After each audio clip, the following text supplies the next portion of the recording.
Vivekananda school के सभी छात्र छात्राओं को नमस्कार। सभी छात्राओं का विवेकानंद स्कूल नेमका थाना की ऑनलाइन क्लासेज में हार्दिक स्वागत है। प्रिय छात्रों, अपनी ऑनलाइन क्लासेज को आगे बढ़ाते हुए आज अपन लेते हैं, पॉइंट चल रहा था अपना, पॉइंट था लघु बीजाणु धानी की भित्ति। ये मेन पॉइंट चल रहा था अपना, लघु बीजाणु धानी की भित्ति चल रही थी। और इस भित्ति के अंदर की तरफ कल अपन ने इस भित्ति के बारे में चर्चा की थी और चर्चा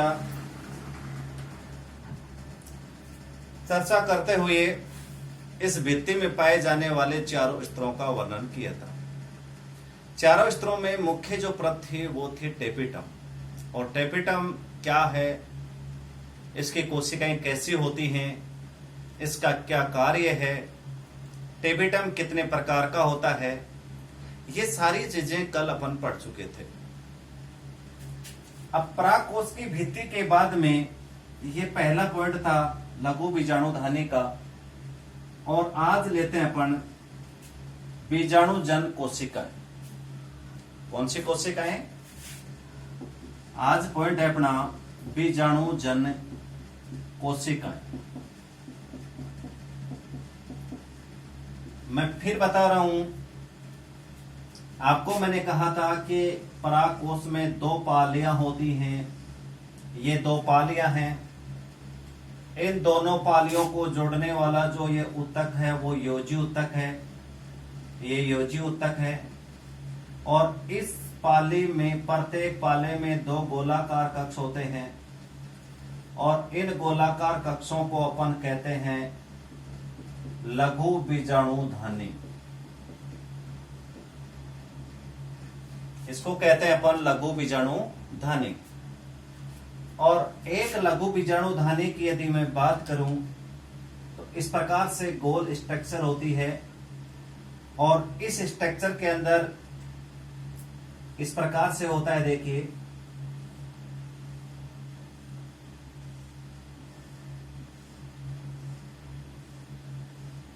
प्रिय छात्रों, ये जो आपको संरचना दिखाई दे रही है, इसमें देखिए ये तो है लघु बीजाणु धानी की भित्ति।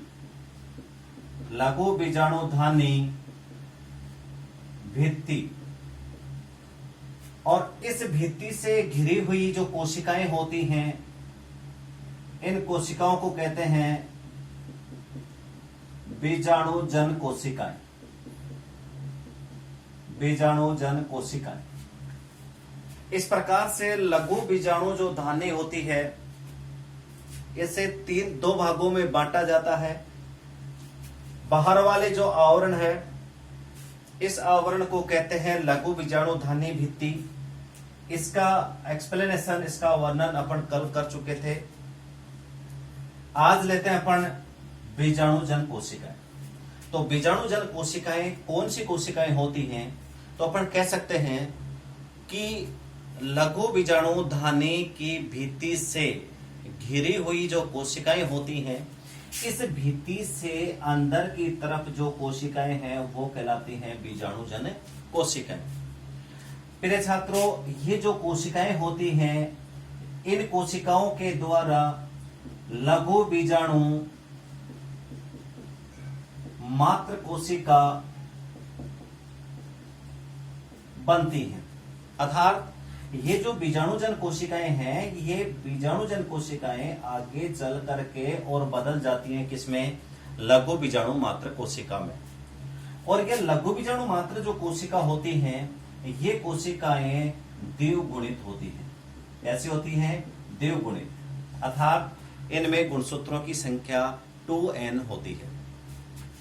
ये जो लघु बीजाणु मात्र कोशिका होती हैं, इन कोशिकाओं के अंदर अर्धसूत्री विभाजन होता है। कौन सा विभाजन है? अर्धसूत्री। और अर्धसूत्री विभाजन को मेयोसिस कहते हैं। इंग्लिश में क्या कहते हैं, मियोसिस। इस प्रकार से अर्धसूत्री विभाजन से एक लघु बीजाणु मात्र कोशिका 4 अगुणित लघु बीजाणु बनाती है। क्या बनाती है, 4 लघु बीजाणु बनाती है। तो इस प्रकार से लघु बीजाणु धानी की भित्ति से घिरी हुई जो कोशिकाएं होती हैं वो कोशिकाएं कहलाती हैं बीजाणु जन कोशिकाएं, और इन बीजाणु जन कोशिकाओं से निर्माण होता है लघु बीजाणु मात्र कोशिकाएं। लघु बीजाणु जो मात्र कोशिकाएं होती हैं ये द्विगुणित होती हैं, और इन्हीं द्विगुणित कोशिकाओं में अर्धसूत्री विभाजन होता है जिससे 4 अगुणित कोशिकाएं बनती हैं, और इन 4 अगुणित कोशिकाओं को क्या कहते हैं, लघु बीजाणु कहते हैं। तो इस प्रकार से एक लघु बीजाणु धानी की संरचना कंप्लीट होती है। यहां तक की बातें आपकी क्लियर हो गई होंगी। आपको इस पॉइंट में इतना ध्यान रखना है कि एक लघु बीजाणु मात्र कोशिका से कितने लघु बीजाणु बनते हैं, इतना ध्यान रखना है। तो एक लघु बीजाणु मात्र कोशिका से 4 लघु बीजाणु बनते हैं। दूसरी बात ध्यान रखने की यह है कि लघु बीजाणु मात्र कोशिका से जब लघु बीजाणु बनते हैं उस समय विभाजन कौन सा होता है। तो आपको बताया मैंने, यहां पर लघु बीजाणु मात्र कोशिका में विभाजन होता है अर्धसूत्री। अब वो अर्धसूत्री भी क्यों होता है वो आपको पता होगा, क्योंकि पौधों में जो लघु बीजाणु होते हैं वो नर युग्मक होता है। क्या होता है, नर युग्मक। और नर युग्मक जो होता है वो सदैव अगुणित होते हैं, अर्थात उनमें गुणसूत्रों की संख्या आधी होती है, और गुणसूत्रों की संख्या आधी करने के लिए विभाजन कौन सा होता है, अर्धसूत्री। क्लियर। आगे पॉइंट लेते हैं।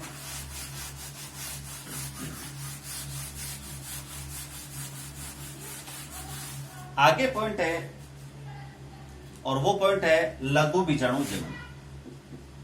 लघु बीजाणु जनन, इसे इंग्लिश में माइक्रो स्पोरोजेनेसिस कहते हैं। इंग्लिश में क्या कहते हैं इसको, माइक्रो स्पोरोजेनेसिस। देखिए नाम से पता चल रहा है लघु बीजाणु जनन, अर्थात ऐसी क्रिया जिसमें लघु बीजाणुओं का निर्माण होता है उस प्रक्रिया को कहते हैं लघु बीजाणु जनन। अर्थात सीधी सी बात है, लघु बीजाणुओं का बनना लघु बीजाणु जनन कहलाता है। अब बात आती है कि लघु बीजाणु कैसे बनता है, कौन सी कोशिका से बनता है, कौन सा विभाजन होता है, एक कोशिका से कितने लघु बीजाणु बनते हैं, ये देखना। देखिए अभी मैंने आपको बताया था कि जैसे मान लीजिए ये लघु बीजाणु धानी है। लघु बीजाणु धानी की ये क्या है, भित्ति है, वॉल है ये इसकी वॉल है। मैंने बताया इस भित्ति से घिरी हुई कोशिकाएं होती हैं। इस भित्ति से घिरी हुई ये कोशिकाएं हैं जो ब्लॉक से दिख रहे हैं, ये सारी कोशिकाएं हैं, और इन कोशिकाओं को कहते हैं क्या, प्राथमिक बीजाणु जन कोशिका। ये कौन सी कोशिका होती है, प्राथमिक बीजाणु जन कोशिका। ये जो कोशिकाएं होती हैं ये कैसी होती हैं, देवगुणित। कैसी होती हैं, देवगुणित। ये कोशिकाएं आगे चल करके और बदल जाती हैं लघु बीजाणु मात्र कोशिका। किसमें बदल जाती है ये, लघु बीजाणु मात्र कोशिका, यानी माइक्रोस्पोर मदर सेल। क्या बोलते हैं इसको, माइक्रोस्पोर मदर सेल। ये कोशिका, आपको पता है कि ये कोशिका द्विगुणित होंगी तो ये भी क्या होंगी, द्विगुणित। ये भी द्विगुणित होती है। अब लघु बीजाणु मात्र कोशिका होती हैं, इन कोशिकाओं में कौन सा विभाजन होगा? अर्धसूत्री। कौन सा विभाजन होगा? अर्धसूत्री। और अर्धसूत्री विभाजन के कारण एक लघु बीजाणु मात्र कोशिका 4 कोशिकाओं में बदल जाएगी। और अर्धसूत्री विभाजन में क्या होता है? गुणसूत्रों की संख्या आधी होती है। आधी होने के कारण ये जो द्विगुणित कोशिका है, इससे बनने वाली नई कोशिकाएं अगुणित हो जाएंगी। तो इस प्रकार से लघु बीजाणु मात्र कोशिका में अर्धसूत्री विभाजन होगा, जिससे अगुणित लघु बीजाणु बनते हैं। क्या बनते हैं? अगुणित लघु बीजाणु बनते हैं। और ये कितने बनते हैं? 4। कितने बनते हैं? 4। इस प्रकार परिभाषा बना सकते हैं अपन कि लघु बीजाणु धानी में उपस्थित लघु बीजाणु मात्र कोशिका से लघु बीजाणुओं का बनना लघु बीजाणु जनन कहलाता है। और कौन से विभाजन से बनती हैं ये बनती हैं अर्धसूत्री विभाजन से। एक लघु बीजाणु मात्र कोशिका होती है, उसमें जब अर्धसूत्री विभाजन होता है तो 4 लघु बीजाणु बनते हैं। देखिए, इसको आप इस प्रकार से देख सकते हो। मान लीजिए ये आपकी कोई कोशिका है और इस कोशिका को आप कह सकते हो क्या? लघु बीजाणु मात्र कोशिका। इस कोशिका में विभाजन होगा कौन सा? अर्धसूत्री। इसमें कौन सा विभाजन होगा? अर्धसूत्री विभाजन। और अर्धसूत्री विभाजन आपको पता है कि 2 चरणों में होता है, अर्धसूत्री विभाजन फर्स्ट और अर्धसूत्री विभाजन सेकंड। मान लीजिए अर्धसूत्री विभाजन फर्स्ट है, इसको न्यूनकारी विभाजन भी कहते हैं, और इससे कोशिका बनती है 2। और ये आपको पता है ये कोशिका द्विगुणित है, और अर्धसूत्री विभाजन के कारण से इनमें गुणसूत्रों की संख्या रह जाती है आधी। तो ये कोशिका होती है अगुणित N और N। अभी अर्धसूत्री विभाजन कंप्लीट नहीं हुआ, अब इनके अंदर होगा अर्धसूत्री विभाजन सेकंड। इनमें कौन सा होगा? इनमें होगा अर्धसूत्री विभाजन सेकंड। और अर्धसूत्री विभाजन सेकंड होगा तो प्रत्येक कोशिका से 2 कोशिकाएं बनेंगी, इससे भी 2 बनेंगी और इससे भी 2 बनेंगी। इस प्रकार से 4 कोशिका बनती हैं, और इनको कहते हैं लघु बीजाणु। क्या कहते हैं इनको? लघु बीजाणु। ये जो प्रक्रिया होती है, ये पूरी प्रक्रिया कहलाती है लघु बीजाणु जनन। और इनकी संख्या कितनी है? इनकी संख्या है 4। यहां पर देखिए, एक कोशिका से क्या बन गए? 4 लघु बीजाणु बन जाते हैं। और कौन से विभाजन से बनते हैं? ये अर्धसूत्री विभाजन से बनते हैं। तो इस प्रकार से लघु बीजाणु मात्र कोशिका से लघु बीजाणु का बनना क्या कहलाता है? लघु बीजाणु जनन कहलाता है। आपको यह भी पता है कि जो ये 4 लघु बीजाणु बनते हैं, ये जो चारों लघु बीजाणु बनते हैं, ये चारों लघु बीजाणु अलग अलग नहीं रहते, पृथक पृथक नहीं रहते, बल्कि एक समूह के रूप में पाई जाती हैं। और इन चारों का जो समूह होता है, इन चारों का जो समूह होगा, ये समूह कहलाता है लघु बीजाणु चतुष्क। ये समूह क्या कहलाता है? लघु बीजाणु चतुष्क। यानी जो अर्धसूत्री विभाजन से चारों लघु बीजाणु बनते हैं, ये लघु बीजाणु एक दूसरे से अलग अलग नहीं रहते, बल्कि एक समूह के रूप में पाए जाती हैं।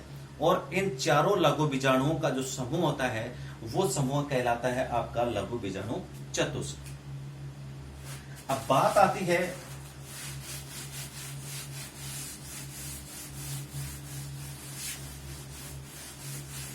देखिए, लघु बीजाणु जो चतुष्क होता है, लघु बीजाणु चतुष्क, ये लघु बीजाणु जो चतुष्क होता है, ये 5 प्रकार का होता है। ये चतुष्क कितने प्रकार का? 5 टाइप्स, 5 प्रकार का होता है। किसके आधार पर होता है ये होता है कि चतुष्क में जो 4 लघु बीजाणु हैं, वो किस क्रम में जुड़े हुए हैं, किस क्रम में आपस में लिंक हैं, आपस में जुड़े हुए हैं, उनका व्यवस्थित क्रम क्या है, इसके आधार पर चतुष्क कितने प्रकार का है? 4 प्रकार का। देखिए 4 प्रकार का कौन कौन सा है। इसमें पहला है चतुष्फलकीय, इसमें फर्स्ट है चतुष्फलकीय। सेकंड जो है वो है समद्विपार्श्विक।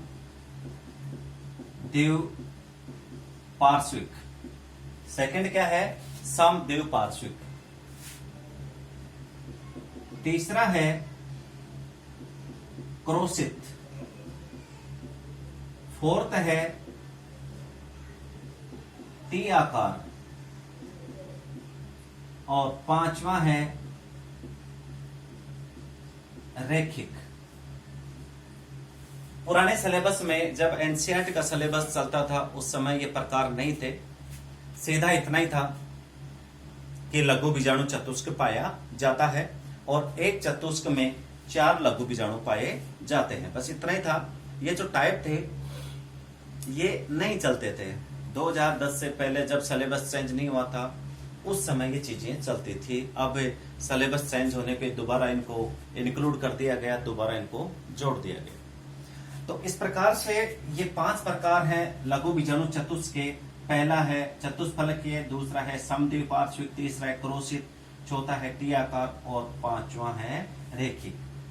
अब इनको एक एक को देखें अपन, तो देखिए जो चतुष्फलकीय होता है, चतुष्फलकीय में क्या होगा कि चतुष्क में जो 4 लघु बीजाणु होते हैं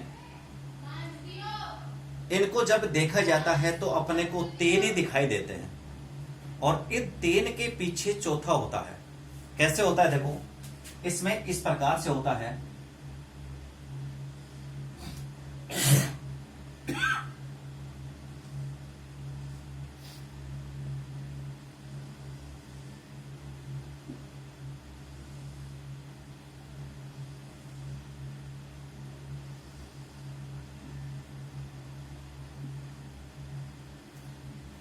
यदि इनको देखेंगे अपन, इसको आप इस प्रकार से भी देख सकते हो, थोड़ा सा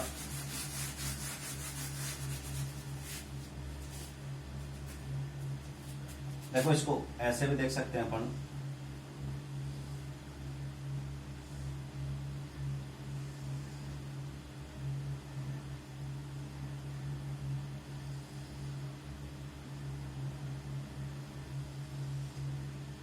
इस प्रकार से होता है। जो चतुष्फलकीय होता है इसमें ऐसा होता है, चारों लघु बीजाणु अपने को दिखाई नहीं देते हैं, बल्कि सामने से देखने पर 3 दिखाई देते हैं और इन 3 के पीछे होता है चौथा लघु बीजाणु। इस प्रकार की जो संरचना पाई जाती है वो क्रम कहलाता है चतुष्फलकीय। और जो चतुष्फलकीय होता है वो किसमें पाया जाता है, आपको एग्जाम्पल ध्यान रखना है, ये अधिकांश द्विबीजपत्री पादपों में पाया जाता है। किसमें पाया जाता है? द्विबीजपत्री पादपों में। डाइकोट जो प्लांट्स होते हैं उनके अंदर लघु बीजाणुओं का जो जुड़ने का क्रम है वो चतुष्फलकीय होता है। फिर दूसरा होता है समद्विपार्श्विक। समद्विपार्श्विक में क्या होता है देखिए,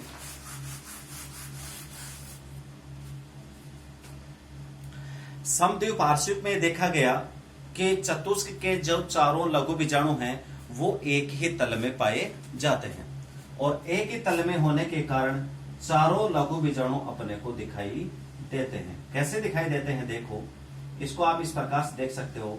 जैसे एक लघु बीजाणु ये है, एक लघु बीजाणु ये है, एक लघु बीजाणु ये है और एक लघु बीजाणु ये है। इस प्रकार एक ही तल में होंगे और चारों लघु बीजाणु अपने को दिखाई देते हैं। ऐसे क्रम को कहते हैं समद्विपार्श्विक और इसका एग्जाम्पल है अधिकांश एक बीजपत्री पादप। मोनोकोट जो प्लांट्स होते हैं इनमें ऐसा क्रम पाया जाता है। फिर उसके बाद में देखा गया तीसरा आता है क्रोशित। और क्रोशित में क्या होता है, क्रोशित में 2 लघु बीजाणु होते हैं, वो एक दूसरे के समकोण पर पाए जाते हैं। इसमें से ऊपर वाले दोनों दिखाई देते हैं और इनके नीचे केवल एक ही दिखाई देता है। जो दूसरा होता है वो उनके अपोजिट साइड में होता है। और देखिए इसमें क्या होता है, इसमें पाया जाता है, देखिए ऐसे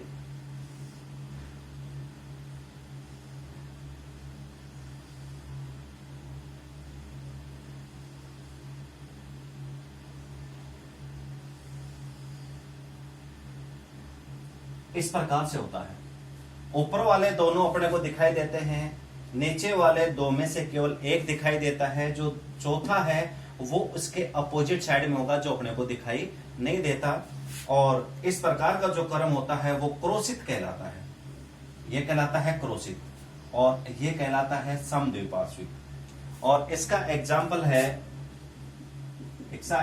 है मैग्नोलिया। ये पौधे का नाम है मैग्नोलिया। इसके बाद में अगला जो टाइप आता है, अगला टाइप है टी आकार। और टी आकार में क्या होता है, इसमें दो लघु बीजाणु अनुप्रस्थ होते हैं और दो लघु बीजाणु लंबवत होते हैं, यानी अनुदैर्ध्य होते हैं। क्या इसमें देखिए इस प्रकार से होता है, एक लघु बीजाणु ये है, एक लघु बीजाणु ये है। ये तो हो गए दो लघु बीजाणु अनुप्रस्थ कंडीशन में। और फिर इसके नीचे एक लघु बीजाणु ये होगा और एक लघु बीजाणु ये होगा। इस प्रकार से ये तो हो गए दो अनुप्रस्थ और ये हो गए दो लंबवत।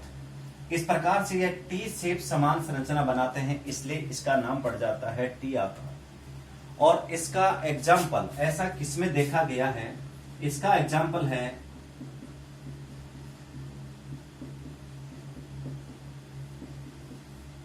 एरिस्टोलोकिया। ये भी पौधे का नाम है। फिर जो पांचवा आता है, पांचवा है रेखीय। और आपको इसमें पता है कि चतुष्क के जो चारों लघु बीजाणु हैं वो एक सीधे क्रम में पाए जाते हैं, एक सीधे रेखा में पाए जाते हैं। और इसमें इस प्रकार से होता है, देखिए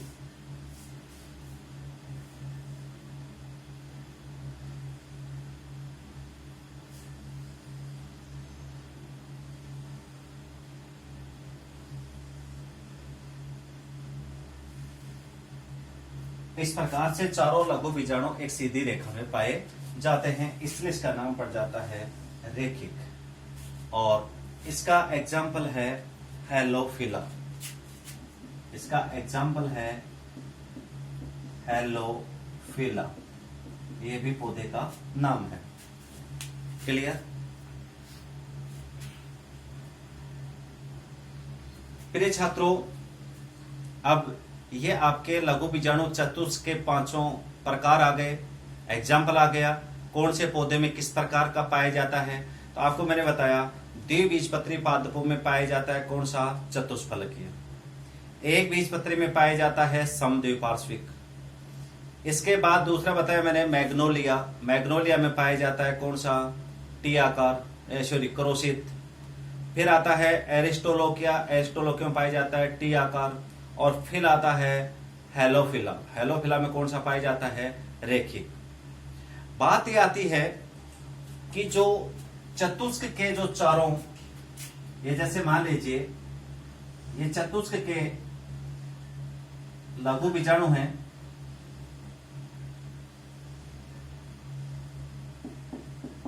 ये चतुष्क के लघु बीजाणु हैं, ये आपस में जुड़े होते हैं। अब ये कौन सी संरचना से जुड़े होते हैं, ध्यान रखने की बात है। यहां पर इन चारों के बीच में ये मोटी भित्ति पाई जाती है। क्या पाई जाती है, मोटी भित्ति। और ये मोटी भित्ति किसकी बनी होती है, बात ये आती है। और ये बनी होती है कैलोस नामक पदार्थ की। किससे बनी होती है, कैलोस नामक पदार्थ की। और कैलोस एक पॉलीसेकेराइड होता है। क्या होता है, पॉलीसेकेराइड। ये कैलोस इन चारों लघु बीजाणुओं को आपस में एक समूह के रूप में जोड़े रखता है। जब लघु बीजाणु पूर्ण रूप से परिपक्व हो जाते हैं और पराग कणों में बदल जाते हैं, यानी लघु बीजाणु जब पराग कण में बदल जाएंगे, उस समय कैलोस की भित्ति घुल जाती है। और कैलोस की भित्ति घुलने पर चारों लघु बीजाणु एक दूसरे से अलग हो जाते हैं। अलग होने के बाद यह लघु बीजाणु नहीं कहलाते बल्कि परागकण कहलाते हैं। और परागकण जो होता है वो आवर्तबीजी पादपों में नर युग्मक का कार्य करता है। और लघु बीजाणु जो होते हैं, परागकण होते हैं, वो लघु बीजाणु धानी में भरे होते हैं। क्लियर? आज के पॉइंट में इतना ही होगा। थैंक यू, धन्यवाद।